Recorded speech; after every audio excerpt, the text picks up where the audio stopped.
All right, so as you guys know, we continue to cover the industry around this crisis, and one of the biggest challenges that we're going to be talking about today is the supply chain and what kind of implications will we see as reopening starts to occur in the restaurant industry. My name is Paul Barron, and this is the Barron Report. With me today, I've got Mark Allen, who is the president and CEO of IFDA, which is the International Foodservice Distributors Association. Great to have you on the show again. Well, it's good to be back with you, Paul. Thank you. Hard to believe it's been almost a month. I know. Great. Good. We've got through another month, which at least is something to hopefully getting back to a full reopening of especially the restaurant and hospitality side of it. Mark, I want to kind of jump into some of the very key things. And one, of course, this week with news with the National Restaurant Association, who flipped out the Blueprint program. A little bit about what your thoughts on that program was consisting of, and maybe how it potentially influenced Congress. Yeah, well, great question, Paul. And it's hard to think of many industries in America that have been impacted as much as the food service industry. I mean, we walked off a cliff in mid-March, and there's no doubt about it. It's had a negative impact on restaurants, K-12, colleges, universities, a lot of food away from home establishments. I thought the NRA did a great job kind of summarizing and aggregating the collective thoughts of the industry. What we saw pass this week was really stimulus through what we call stimulus 3.5 or COVID 3.5. Right. So NRA is really positioning the restaurant industry for consideration in the next big stimulus, which should happen sometime in May, maybe leak into early June because Congress is not coming back till May 4th. Right. But I think they put a marker down.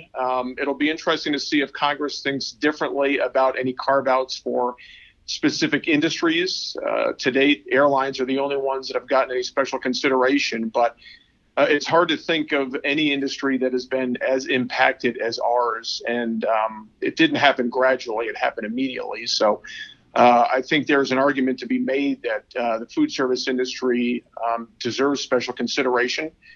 And if America and the economy is going to get up and running again, and we're going to bring people back to work, second largest employer in the country, an incredible amount of livelihoods and lives, and just kind of the day-to-day way that Americans eat tied to this. So I think we've got a great argument for why food service ought to be considered differently and why we warrant a special consideration. And as a distribution community, we fully support the NRA's initiatives.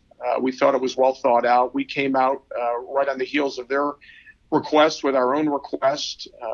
We mirrored a lot of their areas as far as priorities. Mm-hmm. And we have a couple of our own as well. So we'll work in lockstep with them to make sure that food service has a seat at the table, and we get recognition in the next stimulus, because we're going to need it. This industry, as we talked about last time, is probably not going to come out of this immediately. I think I indicated I feel very bullish about the future of food service, but I don't think it's going to be a V recovery for us. It's going to be a U, and how deep and how long is that U? And I suspect, as you do, Paul, that it's going to take a little bit of time. People are not necessarily going to be comfortable going out and sitting 3 feet away from somebody they don't know and eating in a restaurant. So social distancing will have an impact, and we'll have to deal with that as an industry and figure out how to make things work financially and economically as a result of that. For sure. So we looked at the program from the National Restaurant Association in terms of the blueprint, the $245 billion impact on the industry. In talking with several experts, I still believe that this potentially now, based on what we've seen in terms of closures, and more importantly is the consumer sentiment data that we're tracking, that this could hit a $500 billion hit within the next 12 months, obviously moving into 2020. And I think you're right. The consumer uptake is really the unknown factor that I think both operators, the industry, is really kind of on the edge of their seat with on whether or not we'll see full movement. Many of the experts we're talking to is really that they're looking at shifting operations to different kinds of functions, still being able to maintain supply and sales, but doing it just in different models. So I think that is potentially going to be one of the factors that will really help stabilize the industry, which would obviously play well into IFDA and your members. And let's talk a little bit about that, and that is the supply chain. So let's, we're looking at a couple of variations here. We've got states that are reopening, like Georgia here coming up next week, Tennessee, South Carolina, and we'll probably see a few more states start to follow suit if it goes well. If we see a staged opening like that across America, do you feel like that's a safe flex on the distribution system to be able to handle the supply chain requirements that those restaurants are going to need? Yeah, I do. Obviously, distribution has several national players and then a lot of regional players. Right. So I feel like we certainly have the capacity. Distributors have done what they have to in order to kind of right-size the business to get through this pandemic. But I feel very strongly that they've got the capacity and transportation and warehousing. Distribution centers are still full of food. They're doing their best to kind of pare down that inventory and manage working capital very carefully. But there's still an awful lot of food and ancillary products in warehouses. The transportation capacity has not shrunk, if at all. So yeah. I feel very confident the supply chain will be able to respond, especially with a phased-in approach and assuming we're not going to go from wherever we are today, 30 or 40% up to 100%. I think it's a flexible supply chain. It's a robust supply chain, and it will respond accordingly. Yeah, I think that's what a lot of experts don't really understand, at least in the ones I've talked with around supply chain management, is that when you take away a $1 trillion industry out of the economy, you impose these lockdowns in all these cities on the consumer. The mindset obviously is completely shifted. But we've also seen some casualties within the industry. So just restaurants that aren't coming back, regardless of what will happen, they just will not be coming back. So that's already a dent in the industry around a supply chain system that was built for 1 million units. So after this is over, maybe that's 700,000, maybe that's 600,000 units that are out there, but essentially you still have pretty much a supply chain that's intact. At least on my research, has there been any damage to the supply chain that has been reported through IFDA? No. I think as we talked last time, Paul, distributors are shifting where they can to grocery retail, for example, whether that's product or people. We've seen a real significant migration of people. Distributors are doing more home delivery, direct to consumer, opening up their warehouses to the public, really ramping up their cash and carry efforts. So doing what they can to offset the loss in business. It's not replacing what they've lost. But I think you rightly point out the food service industry coming out of this is going to be a smaller, hopefully temporarily, food service industry than when we went into it. And I've not heard any challenges. I think distributors are really ready to respond. They really wish it would have happened yesterday, but certainly we understand the health concerns. We've got to get beyond this as a country. Yeah. And it's hard to see, I think, how we get fully beyond it until we've got a vaccine, until we've got medication that can do a better job treating COVID-19. And everything you read, if you listen to the health experts, that's going to be probably a year off. So we'll have to adjust and kind of right size the industry to kind of fit where we are today. So Mark, when you look at the distribution systems as they are today, they've flexed into some grocery chain, supply chain distribution. They're obviously still handling distribution to the restaurants that are doing mostly takeout and delivery. And then you have the direct-to-consumer component. Have they reported any specific new findings that are like, wow, this is an interesting aspect of business that maybe we didn't recognize before that we might continue on with in the future? Yeah, I would think you will continue to see, Paul, a closer collaborative relationship between food service and retail. I will tell you one aha that the industry's had that maybe not incredibly positive, but it's very hard to shift. These are two very distinct supply chains, whether it's retail or food service. Shifting food service product into retail is not as easy as it might sound to most people that don't quite understand the supply chain. You and I understand this. There are certain categories that port well over meats, for example, right. Some dairy products, but institutional products tend to come in very, very large sizes. The right. packaging oftentimes is nondescript. More often than not, probably doesn't have a barcode on the packaging, so can't move across the front end. So there's been a lot of cleaning supplies moving over into retail. There has been a lot of meat that's able to be rewrapped and repackaged and a code put on the product in retail so it can move across the front end. But short of that, and listen, those meat products are expensive, high value, high dollar. So that shift has certainly helped. And distributors are doing everything they can to move products where they can. But it's not, there's still two distinct supply chains. So, right. But those relationships exist. I mean, if you think about the traditional grocery store, there is an awful lot of food service around the perimeter of the store, a lot of takeout type stuff, a lot of grab and go type stuff. So I think you'll probably see distributors doing more of that type of work. I mean, some of that exists today, but more of the fresh prepared types of, restaurant quality type products in a grocery store. I think the direct-to-consumer one's been interesting.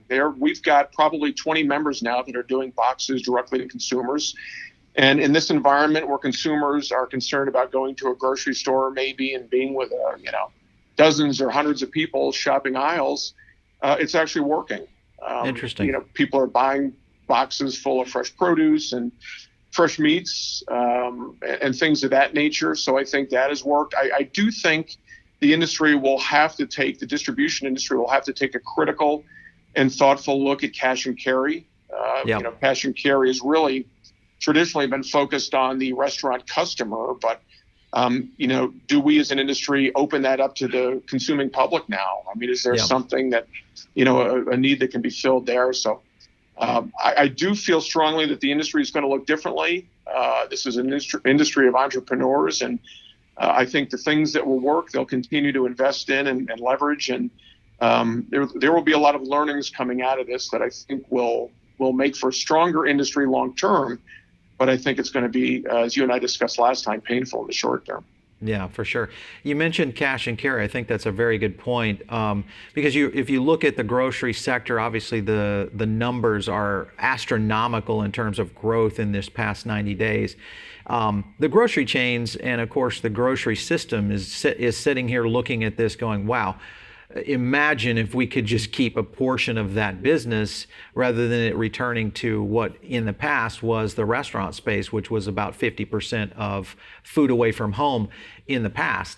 If you see cash and carry, and this is another factor I think that will come into play around the psychology of the consumer, if we do see more cooking at home, this could really open up two veins of retail food, because obviously you have the grocery vein that's been out there forever, and it's kind of supplemented our entire country and economy over the past 90 days.